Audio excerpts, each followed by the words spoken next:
কোরবানি ঈদের আগেই তৈরি পোশাক খাতের শ্রমিকদের মে মাসের পুরো বেতন ও উৎসব ভাতা পরিশোধ করা হবে।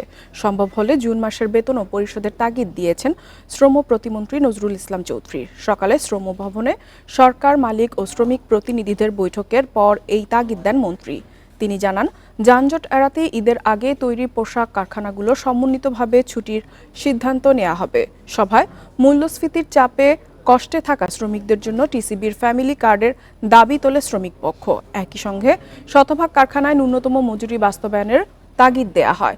তবে পোশাকের আশানুরূপ দাম না পাওয়ার কথা জানায় মালিক পক্ষ।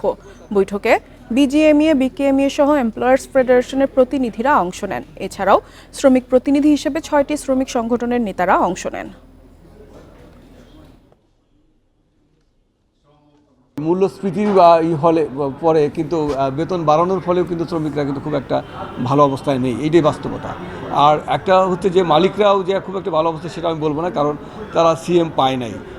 যারা ব্র্যান্ডের কথা ছিল তারা বাড়িয়ে দেবে, সেটা কিন্তু বাড়ায় নাই, যার ফলে মালিকরাও এই বেতন দিতে তারাও খুব হচ্ছে। মালিক পক্ষ স্বপ্রণোদিতভাবে এটা তারা অ্যাকসেপ্ট করেছে।